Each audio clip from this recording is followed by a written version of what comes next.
सभी का डाउटनेट की इंग्लिश ग्रामर क्लास में। और हमारा आज का जो लेक्चर है ये है सेंटेंसेस के ऊपर। आज की क्लास के अंदर लेक्चर नंबर 1 है।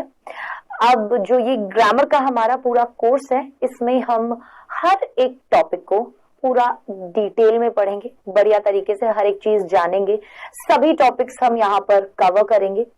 आखिरकार आपको जरूरत कहाँ होती है, ग्रामर की नीड कहाँ पर होती है, उन सभी के बारे में भी मैं अभी आपसे थोड़ी सी बात करूंगी, आपको बताऊंगी कि क्यों आपको सारे टॉपिक्स को डिटेल में पढ़ना जरूरी है, कहाँ कहाँ पर आपको काम आएंगे। ठीक है, आज का लेक्चर नंबर 1 जो है वो होगा इंट्रोडक्शन के ऊपर। इंट्रोडक्शन होगा किस टेंस का, किस चीज का, सेंटेंस का। 2 टॉपिक्स आज आप पढ़ेंगे, एक है सेंटेंस और एक है टाइप्स ऑफ सेंटेंस। ठीक है, मैं आपको बताऊंगी कि आखिरकार वाक्य, सेंटेंस को हिंदी में हम क्या बोलते हैं, वाक्य बोलते हैं, कितने प्रकार के होते हैं ये भी हम बताएंगे। तो सब कुछ शुरू करने से पहले मैं आपको जरूर एक बात बताना चाहूंगी कि आखिरकार जब हम ग्रामर पढ़ रहे हैं, ठीक है,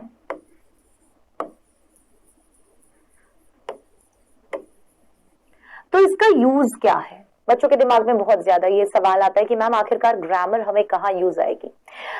जो स्कूल लेवल के बच्चे हैं, आपको जब इंग्लिश का एग्जाम देना होता है, आप राइटिंग सेक्शन आता है उसके अंदर, ठीक है, उसके अंदर लिटरेचर वाला पार्ट आता है, उसके अंदर कॉम्प्रिहेंशन वाला पार्ट आता है। हर एक जगह आपको लिखना होता है इंग्लिश के अंदर और आपको सभी फॉर्मेट पता है, आपको पूरी स्टोरी पता है, आपको समझ में सब कुछ आ गया, आप इंग्लिश भी जानते हैं। लेकिन आप जब तक अपने जो भी सेंटेंसेस लिख रहे हैं, जो भी बातें लिख रहे हैं, जो भी आंसर दे रहे हैं, जब तक उसमें ग्रामेटिकल मिस्टेक्स आती रहेंगी तब तक आप वहां पर अपने मार्क्स मतलब खोते रहेंगे, अगर मैं बताऊं आपको। ठीक है, सो ग्रामर एक बहुत इंपॉर्टेंट पार्ट होता है। जब भी हम अगर क्लासिफाई करें तो एक तो होता है ग्रामर जहां पर बच्चों के मार्क्स कटते हैं, दूसरा होता है स्पेलिंग्स और तीसरा होता है वोकैबुलरी। ठीक है, यहां पर बच्चे बहुत मार खाते हैं अंग्रेजी के अंदर। ये 3 चीज जो है ये बहुत ज्यादा परेशान करती है बच्चों को। सो ग्रामर वाला जो पार्ट है वो हम इस कोर्स के अंदर आगे बढ़ाएंगे। हम सभी topics, sentences, active passive, phrases and clauses, direct indirect, tenses, parts of speech, combination of sentences, synthesis, syntax, transformation, translation, everything, verbs वगैरह जो parts of speech के पार्ट है, हम सभी टॉपिक्स यहाँ पर कवर करेंगे। अब स्कूल वाले बच्चे सोचेंगे मैम हमें केवल क्या स्कूल लेवल तक ये चीज काम आएगी? नहीं, आप आगे अगर कोई भी कॉम्पिटिटिव लेवल का एग्जाम देते हो तो आपको पता है वहां पर ग्रामर आती है। हर एक कॉम्पिटिटिव एग्जाम में आप जो भी गवर्नमेंट एग्जाम्स देंगे उनमें आप देखेंगे कि ग्रामर जो है वो बहुत ज्यादा इंपॉर्टेंट है इंग्लिश के अंदर। राइट, स्पॉट द एरर जैसे क्वेश्चंस वहां पर आते हैं और बहुत सारी ऐसी चीजें हैं जहां पर आप बच्चे जो है बहुत ज्यादा मात खाते हैं। ठीक है, सो वही चीजें यहाँ पर इंप्रूव करवाई जाएंगी, चाहे आप स्कूल लेवल पर हैं और चाहे आप स्कूल पार कर चुके हैं। ग्रामर एक ऐसी चीज है जहां पर बहुत बच्चों को डर लगता है, लेकिन डाउटनेट पर अब ये जो कोर्स है ये आपका सारा डर दूर करेगा। और आज जो हमारा पहला लेक्चर है ग्रामर के इस कोर्स का वो है सेंटेंसेस के ऊपर। आइए शुरू करते हैं हमारा आज का लेक्चर। आज हमारा जो टॉपिक है बेटा वो क्या है? वो है सेंटेंस। क्या टॉपिक है बेटा हमारा आज का? हमारा आज का टॉपिक है सेंटेंस, जो कि आप देख सकते हैं यहां लिखा हुआ है, जिसे हम हिंदी में क्या बोलते हैं? हम इसे हिंदी में बोलते हैं वाक्य। ठीक है, अब एक सवाल आपसे पूछना चाहूंगी मैं कि कितने अल्फाबेट होते हैं इंग्लिश के अंदर? इंग्लिश के अंदर कितने अल्फाबेट होते हैं? अब बच्चों के दिमाग में हमेशा इस प्रश्न का या इस क्वेश्चन का जवाब जो आता है वो क्या आता है? 26। क्या यही जवाब आता है या नहीं आता है? आता है कि मैम 26 लेटर्स होते हैं, 26 अल्फाबेट्स होते हैं। बेटा यहां पर आप गलती कर जाते हैं। हिंदी में आपने सुना है वर्णमाला, उसे हम अल्फाबेट बोलते हैं। वर्णमाला को इंग्लिश में हम अल्फाबेट बोलते हैं। ये जो 26 लेटर्स हैं, इनका जो ग्रुप है उसको हम अल्फाबेट बोलते हैं। आ गई बात समझ में? तो अगर कोई भी पूछे इंग्लिश में कितने अल्फाबेट्स होते हैं, आप बोलेंगे 1। लेटर्स होते हैं 26। लेटर्स क्या होते हैं? 26। इस वर्णमाला के अंदर ये जो 26 लेटर्स हैं वो क्या होते हैं? क्या कहलाते हैं हम उन्हें? उनके ग्रुप को हम अल्फाबेट बोलते हैं, जैसे हिंदी में वर्णमाला बोलते हैं, राइट? सो ये जो A B C D E F ये आप पढ़ते हैं, ये एक जो है ये एक लेटर है। ये बात समझ में आ गई, लेटर पता चल गया क्या हो गया। अब अगर मैंने बोला बी ओ वाई, मैंने क्या किया? मैंने 3 लेटर लिखे। एक लेटर बी है, एक लेटर ओ है और एक लेटर वाई है। क्या बना ये बना एक वर्ड। सो जब इन लेटर्स को हम सही क्रम में लगाते हैं, जम्बल्ड वर्ड्स देखे ना, जम्बल्ड वर्ड्स दिए हुए होते हैं हमें बहुत सी बार, तो जब इन लेटर्स को हम क्या करते हैं? सही क्रम में लगाते हैं, सही ऑर्डर में लगाते हैं, वो एक वर्ड बनाता है। तो जो लेटर्स का ग्रुप होता है वो एक वर्ड कहलाता है। क्लियर? ये क्या है? ये एक वर्ड है। और जब हम बोलें कि आई एम अ बॉय, क्या बोला? मैं एक लड़का हूं। यही बोला मैंने, मैं एक लड़का हूं। यहां हमने क्या किया? ये एक लेटर है, ये एक वर्ड है। हाँ, एक चीज का और ध्यान रखना, जरूरी नहीं है जो वर्ड बने वो किससे बने? ग्रुप से ही बने, लेटर्स के ग्रुप से ही बने। अब यहां पर एक ही लेटर है, ये एक वर्ड भी है, ठीक है? ये एक अक्षर दिया हुआ, ये एक शब्द भी है ना? आई एम अ बॉय, मैं एक लड़का हूं। यहां क्या कहा हमने? ग्रुप ऑफ वर्ड्स, मतलब कि शब्दों का समूह। क्या कहलाता है? सेंटेंस। क्या कहलाता है? सेंटेंस कहलाता है। आई बात समझ में? आ गई। हमने आपको 3-4 चीजें बताई। अल्फाबेट क्या होता है, कितने लेटर होते हैं, ठीक है, लेटर किसे कहते हैं, फिर लेटर से कैसे वर्ड बनता है, एंड देन वर्ड से कैसे एक सेंटेंस बनता है, ठीक है? So group of letters word कहलाते हैं, और ग्रुप ऑफ वर्ड्स जो है वो क्या कहलाएंगे? ग्रुप ऑफ वर्ड्स लिखिए यहां पर। ग्रुप ऑफ वर्ड्स जो है वो क्या कहलाएगा? एक सेंटेंस कहलाएगा। ये बात हमें क्लियर हो गई। अब आम बोलचाल की भाषा में जो भी बात मैं बोल रही हूं, ये क्या बोल रही हूं मैं? वाक्य ही तो बोल रही हूं। क्या बोल रही हूं मैं? वाक्य ही तो बोल रही हूं, राइट? लेकिन अलग अलग तरीके के वाक्य होते हैं। तो जो सेंटेंस है, इनके 2 अलग अलग तरीके से क्लासिफिकेशन किए गए हैं, ठीक है? अलग अलग तरीके के क्लासिफिकेशन कैसे किए गए हैं?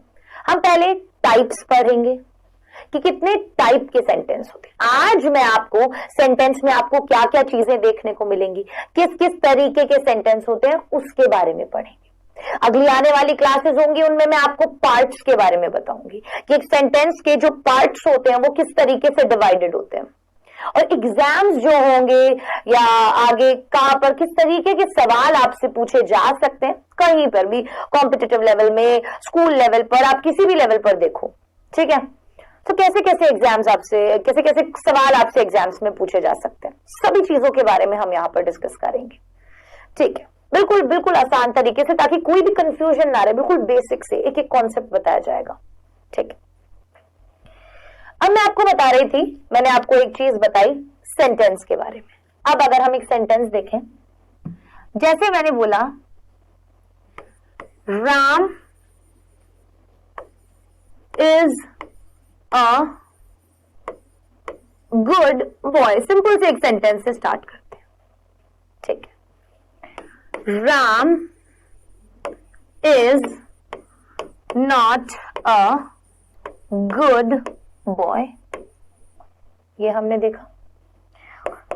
Is Ram a good boy, हमने एक ही सेंटेंस देखा, ठीक है।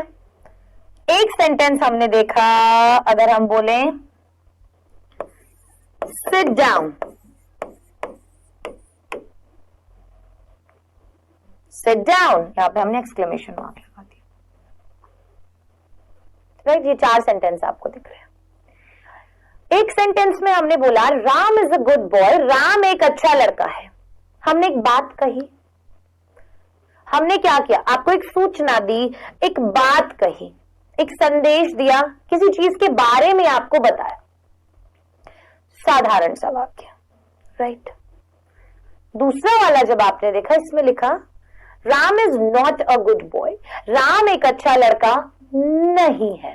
यहां पर एक अलग चीज ये थी कि यहां पर नॉट आ गया, राइट, नहीं आया है, ये अलग है, ये अलग तरीके का वाक्य है। जब हमने देखा is Ram a good boy, इसका क्या मतलब हुआ, क्या राम एक अच्छा लड़का है?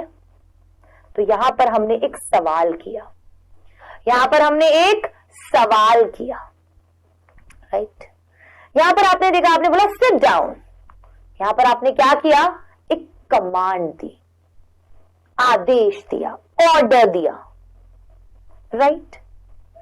ये भी एक अलग तरीके का सेंटेंस है। अब सभी अलग अलग तरीके के सेंटेंस है, ऐसे कितने तरीके के सेंटेंसेस होते हैं वो आज हम जानेंगे और हम पहचानना सीखेंगे। किसी भी सेंटेंस को मैं आपको होमवर्क में भी यही वाली चीज दूंगी कि आप पहचान सकें कि आखिरकार कौन सा सेंटेंस किस टाइप का है, ठीक है। ये बात क्लियर हो गई, हमें हो गई। बढ़ते हैं आगे।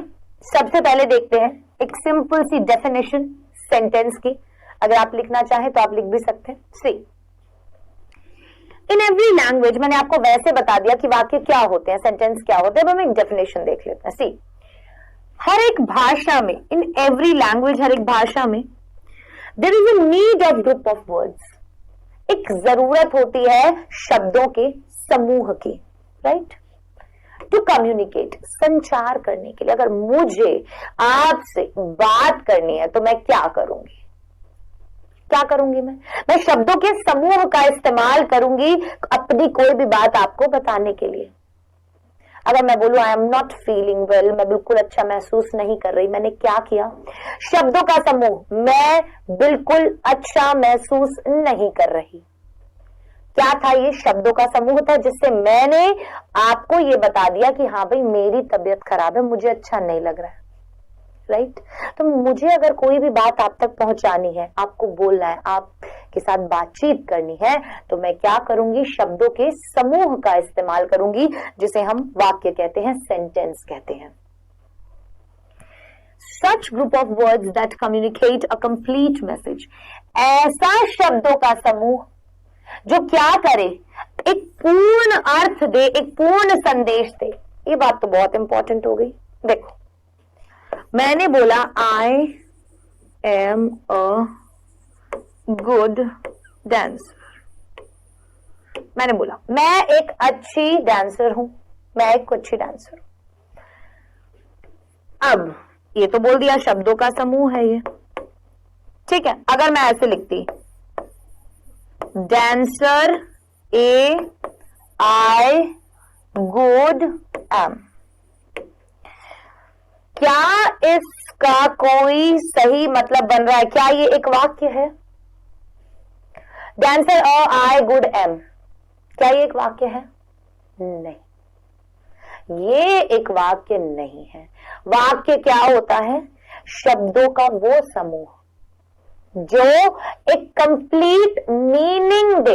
एक बात का ध्यान रखना, शब्दों का वो समूह जो एक कंप्लीट मीनिंग दे उसे ही हम सेंटेंस कहते हैं।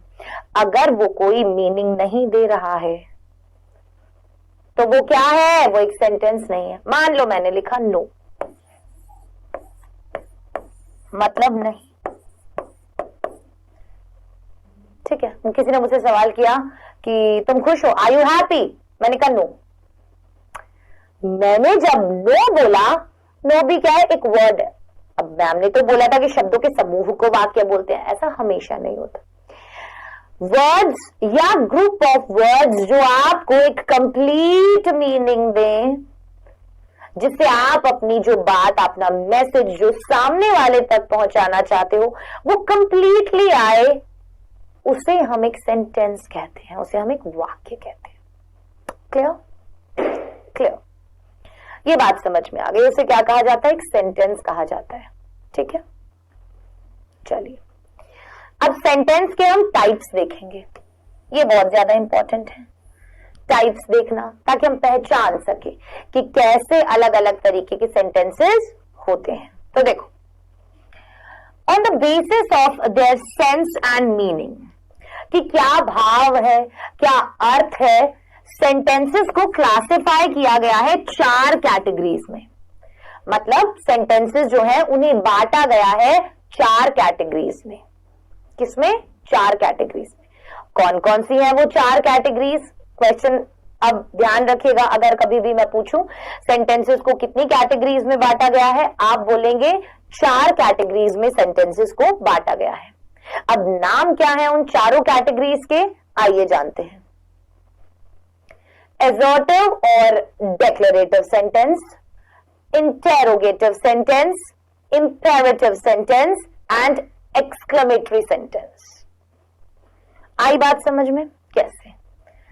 एसर्टिव और डेक्लरेटिव सेंटेंसेस जो होते हैं, ये कौन से सेंटेंस होते हैं? जो हमारी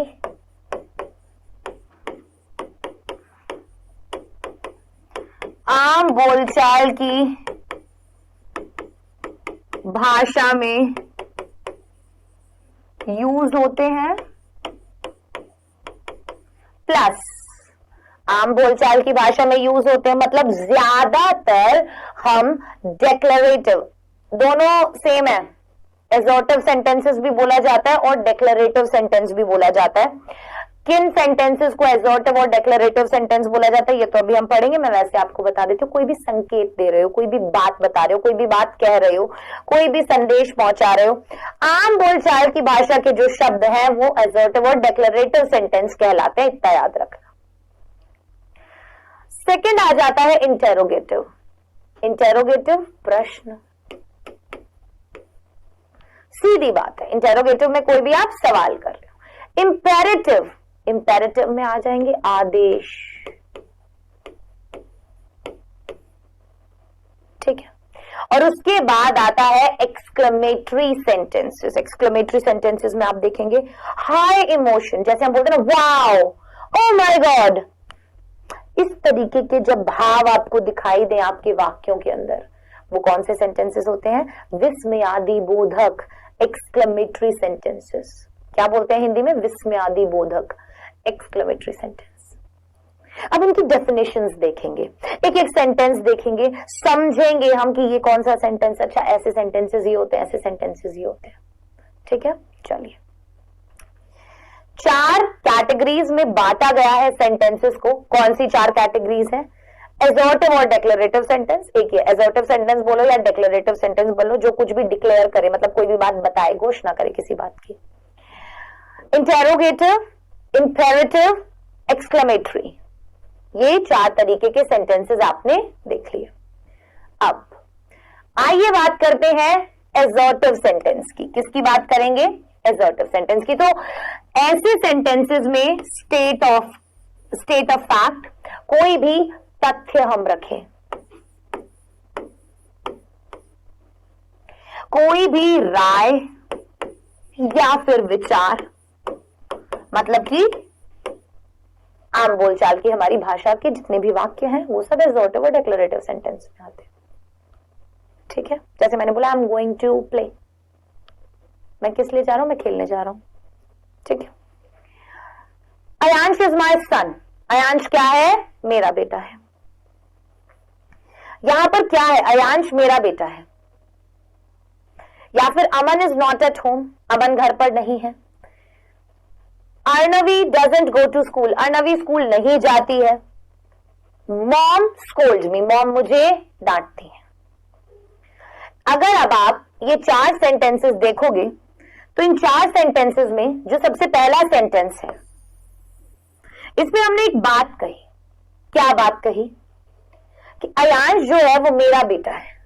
क्या कहा हमने यहां पर, अयांश जो है वो मेरा बेटा है। तो ये किस कैटेगरी में आएगा, एग्जॉटिव सेंटेंस की कैटेगरी में ये चीज आएगी, ठीक है। लेकिन हमने दूसरा सेंटेंस देखा, दूसरे सेंटेंस में आप देखते हैं कि लिखा हुआ है अमन इज नॉट एट होम। तो यहां पर भी एक बात कही गई है, ये अलग टाइप है। जब आप बात नॉट वगैरह की करते हैं ना, वैसे ये नेगेटिव सेंटेंसेस में आते हैं, तो ये हर एक तरीके के सेंटेंस में पाए जा सकते हैं, ठीक है। इंटेरोगेटिव में भी आपको नेगेटिव टाइप मिल जाएगा, एसर्टिव में भी आपको नेगेटिव टाइप मिल जाएगा, राइट। सो अभी आप ध्यान केवल किस चीज पर देंगे, अभी आप ध्यान देंगे इस चीज पर कि यहां पर नॉट वाली जो बात है वो मैं आपको बताऊंगी आगे, है ना, दूसरे वाले टाइप के क्लासिफिकेशन में। ये क्लासिफिकेशन 1 है कि 4 कैटेगरीज में बांटा गया। यहां पर भी एक तथ्य ही बताया गया, क्या, कि अमन घर पर नहीं है। Arnavi doesn't go to school, Arnavi school नहीं जाती है। मॉम स्कोल्ड्स मी, मॉम मुझे डांटती हैं, स्कोल्ड करती हैं। तो आपने यहां पर एक चीज देखी कि इन सेंटेंसेस में कोई एक बात कही गई, या आप कोई बात स्वीकार करें, आप कोई बात बताते हैं कि भाई क्या है, अयांश मेरा बेटा है, अमन घर पर नहीं है, अर्णवी स्कूल नहीं जाती है, मम्मा मुझे डांटती हैं। नॉर्मल सी एक बात बताई गई है, राइट। इनके फर्दर क्लासिफिकेशन हम बाद में समझेंगे, अभी हम ये समझेंगे, राइट, क्योंकि हमने यहाँ 4 टाइप्स देखे। एक आम बोलचाल की भाषा में जो हम इस्तेमाल करते हैं, फिर प्रश्न सूचक, फिर आदेश देने वाले और फिर एक्सक्लेमेटरी। तो इन चारों के अकॉर्डिंग जब हम सेंटेंस को डिवाइड करते हैं तो आप देख सकते हैं कि यहां पर एक बात कही गई, ये आम शब्द है, आम वाक्य है। अगर हम बात करें इंटेरोगेटिव सेंटेंस की, इंटेरोगेटिव सेंटेंसेस को हिंदी में हम बोलते हैं प्रश्न सूचक। क्या बोलते हैं, प्रश्न सूचक बोलते हैं।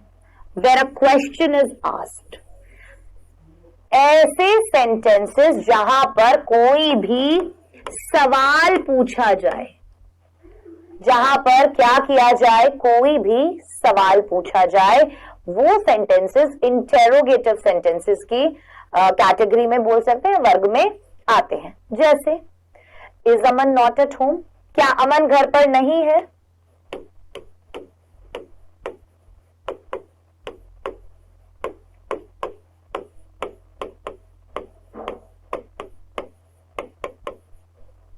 क्वेश्चन मार्क, अक्सर आपको इंटेरोगेटिव सेंटेंसेस के एंड में क्वेश्चन मार्क दिख जाएगा। तो अगर आपसे पूछा जाए ये किस टाइप का सेंटेंस है, तो आप सेंटेंस में अगर क्वेश्चन मार्क देख रहे हैं तो आप सीधा बोलेंगे कि ये एक इंटेरोगेटिव सेंटेंस है, राइट। जैसे हमने बोला डू यू प्ले, क्या आप खेलते हैं।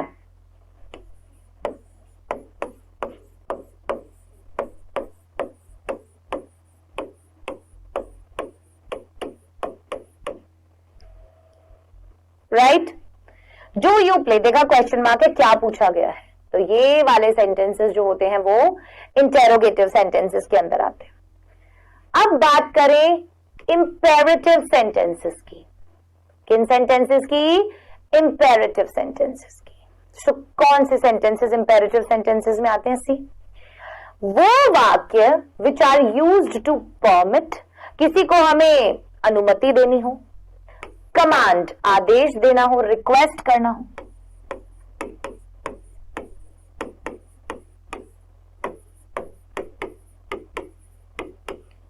या फिर कोई भी निवेदन करना हो। ये जो सभी वाक्य हैं वो आते हैं इंपेरेटिव सेंटेंस के अंदर। ये सभी वाक्य किन के अंदर आते हैं? इंपेरेटिव सेंटेंस के अंदर आते हैं। कौन से वाक्य? वो सभी वाक्य जिनका इस्तेमाल किया जाए अनुमति देने के लिए, कोई आदेश देने के लिए या कोई रिक्वेस्ट करने के लिए। राइट? जैसे हमने बोला सिट देयर, वहां बैठ जाओ। हमने क्या बोला वहां पर? Sit there. जैसे मैंने आपको यहां पर एक एग्जांपल बताया था। यस, यहां पर आपने देखो एक्सक्लेमेशन मार्क दिखाया कि सिट डाउन। यहां पर जब हम एक्सक्लेमेशन मार्क दिखाएंगे ना, तो हम क्या करेंगे? कोई भी अपनी भावना बता रहे हैं, और कैसी भावना? हम चिल्लाकर कोई चीज बोल रहे होते हैं जो। ठीक है, जब हमने देखा कि इंपेरेटिव सेंटेंसेस पर हम आए, तो यहां पर उन्होंने क्या किया? एक कमांड दिया कि सिट डाउन या सिट देयर, वहां पर बैठ जाओ। लेट मी गो, मुझे जाने दो। लेट मी गो आपने क्या की? रिक्वेस्ट की। यहां पर एक्सक्लेमेशन मार्क नहीं है। तो ये चीज क्या होती है? जब पोलाइटली आपको कोई भी परमिशन लेनी हो, रिक्वेस्ट करनी हो, कोई कमांड आप दे रहे हैं, लेकिन कैसे? पोलाइटली, ज्यादा वैसा नहीं। ठीक है, नरम नरम तरीके से ही बोल रहे, सिट देयर, लेट मी गो, मुझे जाने दीजिए। राइट? आप यहाँ पे रिक्वेस्ट कर। इस तरीके के सेंटेंसेस जो होते हैं वो किस में आते हैं? इंपेरेटिव सेंटेंसेस के अंतर्गत आते हैं। अब बारी आई एक्सक्लेमेटरी सेंटेंस की। एक्सक्लेमेटरी मैंने आपको बताया था विस्मयादि बोधक।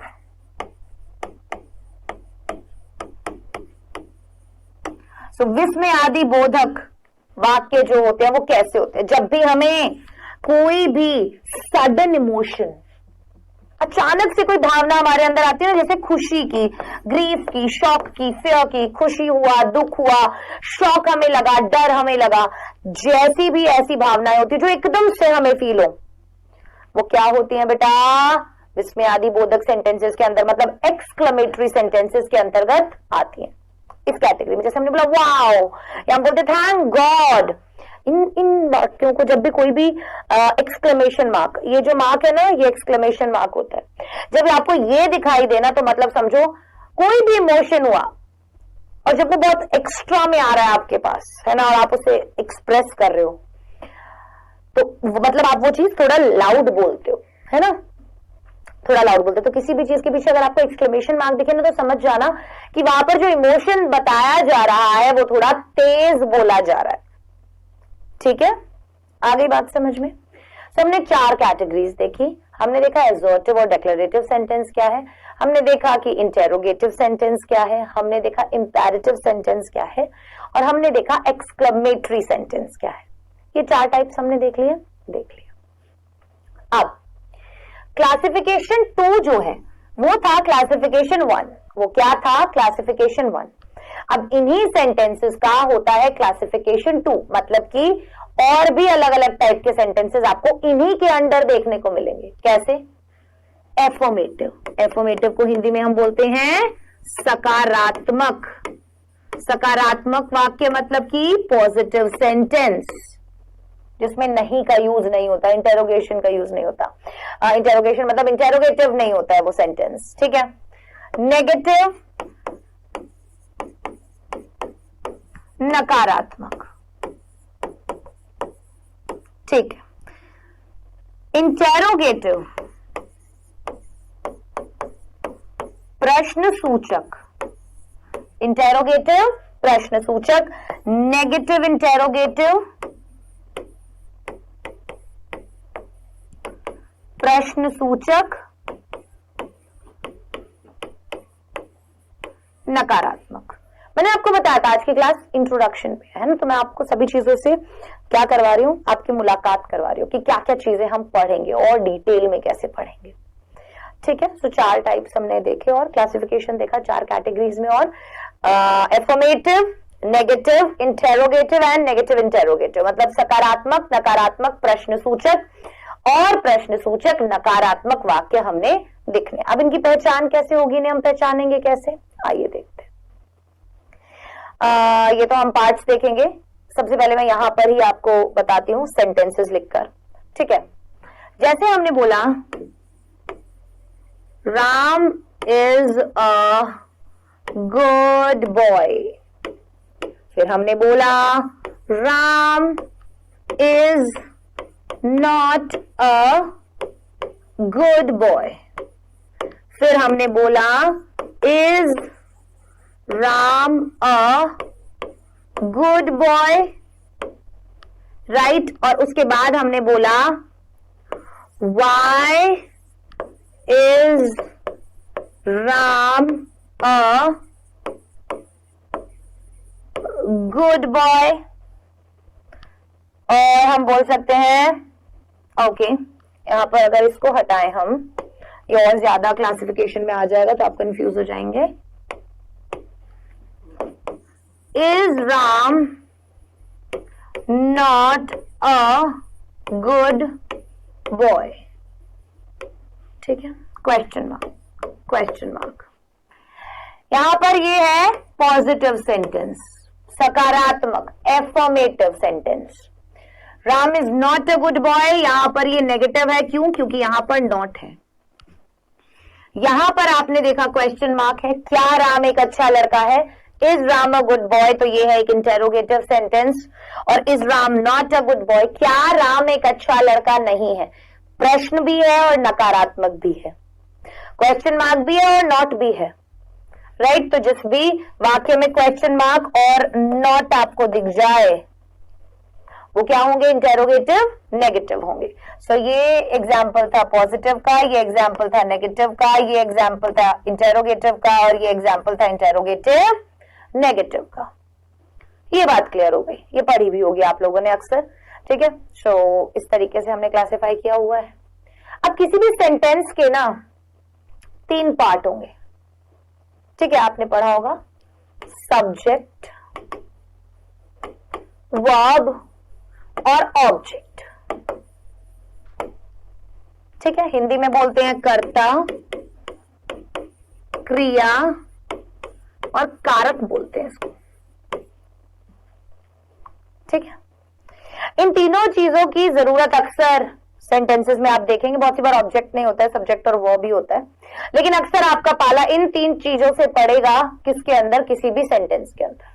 अब ये होते क्या है, इनके बारे में भी मैं आपको बताऊंगी, उसके बाद हम अगली क्लासेस में और डिटेल में इनको जानेंगे, ठीक है। देखो सब्जेक्ट क्या होता है? कोई भी सेंटेंस है, ठीक है, कोई भी सेंटेंस है,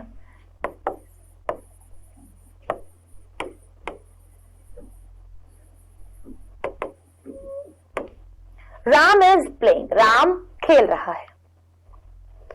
राम यहां पर जो है और प्लेइंग यहां पर जो है, काम क्या हो रहा है यहां पर? खेलने का।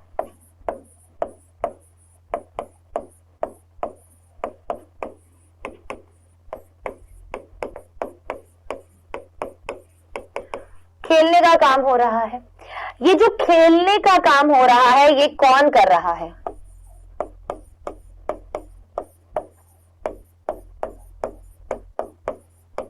कौन कर रहा है ये खेलने का काम? राम कर रहा है। तो ये जो खेलना है ये क्या है? क्रिया, एक्शन। क्रिया कर कौन रहा है? राम। सो राम क्या हो गया? कर्ता, मतलब कि सब्जेक्ट। राम क्या हो गया? सब्जेक्ट। और प्लेइंग, खेलना, यहां पर क्या हो गई? वर्ब। क्या हो गई? वर्ब। आई बात समझ में? So subject is the one whom या फिर which we talk about or the one who performs an action। किसी भी वाक्य में जिसकी या जिसके बारे में बात हो रही हो या जो एक्शन कर रहा हो, कैसे लिखोगे? जिसके बारे में बात हो रही हो या जो एक्शन कर रहा हो। एक्शन मतलब क्रिया, समझ लेना, ठीक है, जो काम कर रहा हो, ये क्या कहलाता है? हमारा सब्जेक्ट कहलाता है। फॉर एग्जाम्पल मैंने आपको समझाया यहां पर, ठीक है। फिर बारी आती है वर्ब की। वर्ब क्या होती है? वर्ब को हिंदी में हम क्रिया बोलते हैं। वर्ब क्या होती है? ये वो होती है जो एक्शन को डिस्क्राइब करती है या फिर सब्जेक्ट के स्टेट को डिस्क्राइब करती है। जैसे राम का स्टेट क्या था कि वो खेल रहा था, या फिर उसका एक्शन क्या था कि वो खेल रहा था। बात एक ही है, क्या का कैसे भी कह सकते हो कि वो सब्जेक्ट के स्टेट को डिस्क्राइब करती है। जैसे हम बोले राम इज स्लीपिंग, तो हमें पता है राम का स्टेट क्या है, वो सो रहा है। तो वो क्या काम कर रहा है? वो सो रहा है, राइट। सो वो क्या कहलाती है? वो वर्ब कहलाती है। जैसे अयांश इज स्लीपिंग, तो अयांश जो है वो यहां पर सब्जेक्ट है, क्योंकि ये काम कर रहा है। और ये कहाँ काम कर रहा है भाई? ये तो स्लीपिंग, सोने का काम कर रहा है। तो राम की स्टेट क्या है? अयांश की स्टेट क्या है? सोने वाली स्टेट है उसकी। और ये कर कौन रहा है? अयांश ही कर रहा है। मतलब कि जो भी काम हो रहा है या जो सब्जेक्ट की स्टेट है वो क्या कहलाती है? वर्ब कहलाती है। ठीक है। अब वर्ब्स में भी आपको दो टाइप मिलेंगे, जिसको मैं HV और MV कहती हूं। HV होता है हमारा हेल्पिंग वर्ब, ये हमारी मदद करता है। MV होता है हमारा मेन वर्ब, ये हमें बताता है कि मुख्य वर्ब क्या है, मुख्य क्रिया क्या हो रही है, मेन एक्शन क्या हो रहा है। ठीक है। देखो मेन वर्ब जो होगी ये हमें क्या बताएगी कि मेन काम क्या हो रहा है। जैसे स्लीपिंग जो था, अयांश इज स्लीपिंग, तो स्लीपिंग क्या है? सोने का काम है, मुख्य कार्य है। लेकिन उसमें ही आपने देखा इज का भी यूज हो रहा है ना। अयांश इज स्लीपिंग में अगर हम देखें कि अयांश इज स्लीपिंग, ये हमने देखा, तो अयांश जो है वो तो सब्जेक्ट हो गया, राइट। काम क्या हो रहा है? मेन काम क्या हो रहा है? सोने का, ये हो गई। फिर मेन काम जो हो रहा है वो मेन वर्ब होती है। लेकिन हमें इज यहां पर क्या कह रहा है? इज यहां पर हमारी हेल्पिंग वर्ब होती है। ये हमारी मदद कर रही है किस चीज में? ये बताने में कि जो काम हो रहा है वो किस समय हो रहा है। इसीलिए टेंसेस में हेल्पिंग वर्ब्स बहुत इंपॉर्टेंट होते हैं। Is, am, are, was, were, has, have, had, will, shall, right. ये हमें क्या करते हैं? ये हमें समय बताते हैं कार्य के होने का, हमें टाइम बताते हैं किस टाइम पर काम हो रहा है। Clear? So main verb describes the action of the subject. Action बताएगा सब्जेक्ट का कि सब्जेक्ट क्या एक्शन कर रहा है, जैसे कि to dance, to sing, to think, to read, to write, to see, to move, to miss, whatever. अब करेंगे ना मिस क्या है? जरूरी नहीं हमेशा एक्शन फिजिकल हो। टू मिस, टू थिंक, ये सब क्या है? एब्स्ट्रैक्ट है। ठीक है, इन्हें देखा छुआ नहीं जा सकता, बट कोई काम तो हो रहा है ना, वो मिस करने का काम कर रहा है, वो सोचने का काम कर रहा है। तो जरूरी नहीं है हमेशा जो एक्शन हो वो कैसा हो, शारीरिक ही हो, फिजिकल ही हो। लिख लीजिएगा कॉपीज में। उसके बाद आती है हेल्पिंग वर्ब। हेल्पिंग वर्ब में आ जाते हैं ये सब चीजें जो हमें क्या बताती हैं? ये हमें क्रिया के होने का, वर्ब के एक्शन के होने का समय बताती है कि जो सब्जेक्ट है वो जो काम कर रहा है वो आखिरकार किस समय कर रहा है। जैसे अयांश स्लीप, अयांश सो रहा है, दैट मीन्स हमें पता चला कि भाई वो अभी भी ये वाला काम कर रहा है। क्लियर? अब बारी आ गई ऑब्जेक्ट की फाइनली। और ऑब्जेक्ट क्या होता है? देखो, object is the one which gets affected by the action और the state of the verb, जिसके ऊपर प्रभाव पड़ता है काम के होने का। ठीक है।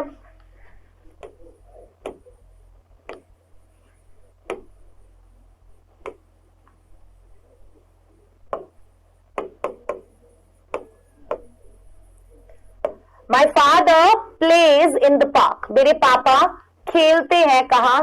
पार्क में। माई फादर सब्जेक्ट, मेरे पिताजी सब्जेक्ट हो गए। क्रिया क्या हो रही है? एक्शन क्या हो रहा है? खेलने का काम। ठीक है, तो सब्जेक्ट क्या काम कर रहा है? खेलने का। ये वर्ब हो गई, मेन वर्ब हो गई एक्चुअली। कहां खेलने का काम? पार्क में। पार्क क्या हो गया? ऑब्जेक्ट। ये जो सब्जेक्ट काम कर रहा है इसका अफेक्ट किस पर पड़ रहा है? पार्क पर।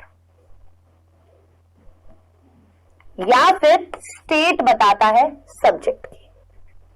ठीक है, कि वो कहाँ है भाई, वो पार्क में क्या कर रहे हैं, खेल रहे हैं। तो मेरे पापा खेलते हैं कहां पर, पार्क में। तो पार्क क्या हो गया, ऑब्जेक्ट, कारक बोला जाता है इसको हिंदी में। क्लियर हो गई ये बात। अब बारी क्विज की है। मैंने आपको क्लासिफिकेशंस बताया, दो तरीके से सेंटेंस कैसे टूटता है, ठीक है, किस तरीके से आप पहचान सकते हैं। अगली आने वाली क्लासेस में हम सब्जेक्ट और प्रेडिकेट के बारे में पढ़ेंगे। एक सेंटेंस के दो पार्ट्स होते हैं, जैसे सब्जेक्ट और प्रेडिकेट, उसमें कितने कितने तरीके के होते हैं, जेरेंड क्या होता है, ठीक है, नाउन प्रोनाउन वगैरह से रिलेटेड कैसे आप उसको डिवाइड करते हैं, सब कुछ हम जानेंगे अगली क्लासेस में। अब बारी क्विज की है। क्विज का पहला क्वेश्चन आपके सामने ये रहा, Which sentence type is the most common? Declarative, imperative, exclamative या फिर none? मैंने आपको बताया था सबसे ज्यादा टाइप जो है वो कॉमन कौन सा है इन चारों में। ज्यादातर कैसे शब्द, ज्यादातर कैसे वाक्य जो है वो इस्तेमाल किए जाते हैं।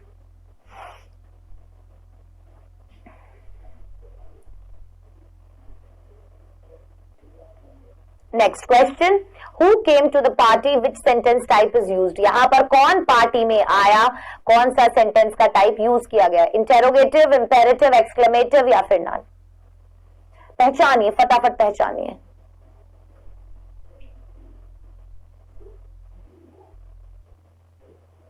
चलिए, सो क्वेश्चन नंबर 1 जो है उसका जवाब क्या होगा, डिक्लेरेटिव। डिक्लेरेटिव स्वीकारात्मक तरीके के जो शब्द, जो वाक्य होते हैं उन्हें हम डिक्लेरेटिव सेंटेंस बोलते हैं और ये ज्यादातर यूज होते हैं, सबसे ज्यादा यूज होते हैं। उसके बाद सवाल था कि कौन पार्टी में आया, ये किस प्रकार का सेंटेंस है, तो हम बता देंगे इंटेरोगेटिव है, ऑप्शन नंबर 1, ठीक है।